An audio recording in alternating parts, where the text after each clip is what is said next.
What's good, Interverse? This is Trey, aka Très Bon, aka Flower Prince, aka The Crone, aka The Bone Mother, aka at Taboo Tarot Reader, and I'm feeling very, very lovely today.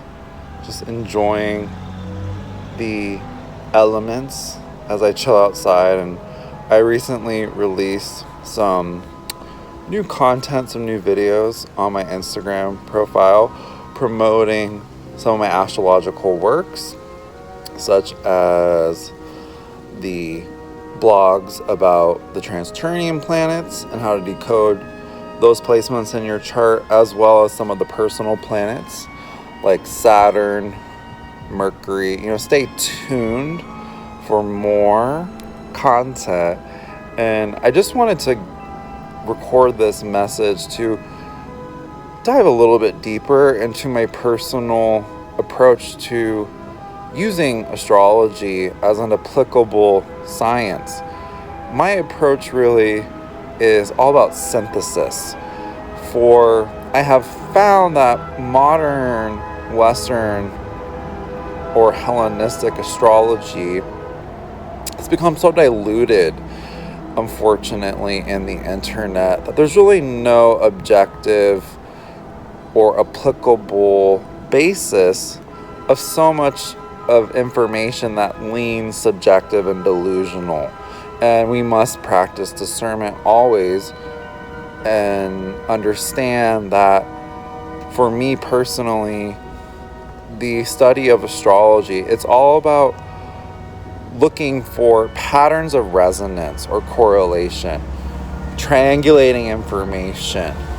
And if more than one source is saying similar things, then there's resonance there, and we can make a more probable claim or say this information is more accurate.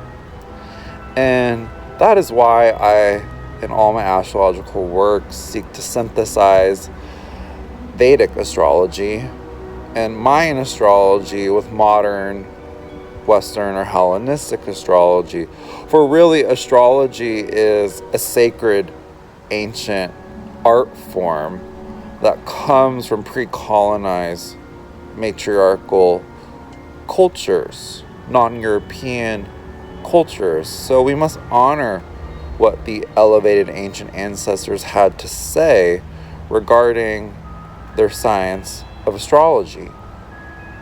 And that's just my core intention, again, with all the astrological works that I offer to the introverse and any young witch, warlock, or magical unicorn who seeks to decode their birth chart. For ultimately, the way I approach the birth chart, it's not just for me a 3D information overload, rabbit hole, vortex of the void. Just the way I approach it is more from a 5D spiritual perspective, where your birth chart, it is a code that is meant to be decoded. And within your birth chart are the karmic terms and conditions of your soul contract. Why you came here to Earth, why you incarnated here on this hot mess express, right here, right now.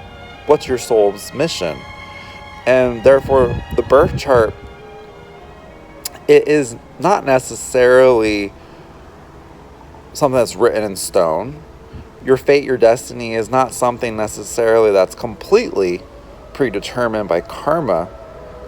We still have free will here on planet Earth. So your birth chart is perhaps a tool or a guide to have in your spiritual toolkit.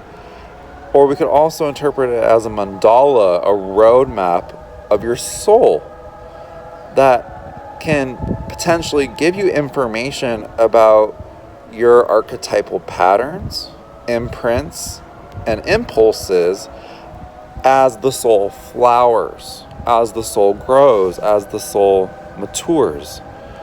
And therefore, it is so important to remember that your fate, your destiny is an interactive process.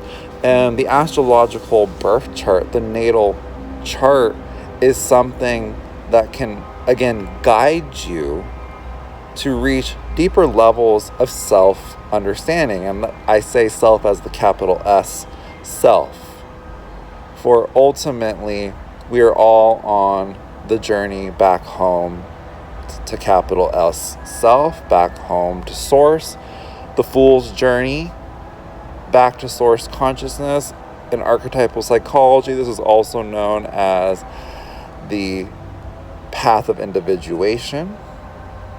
And this is my message, this is what I have to say. So if you're interested in doing this type of work, and that's work with an E, W-E-R-K,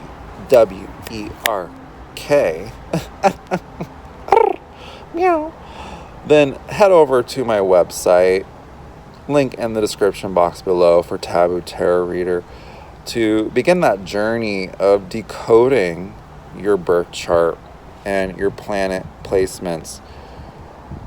Thank you so much if you attuned to this message, and I'm truly wishing y'all a high vibe day. Toodaloo.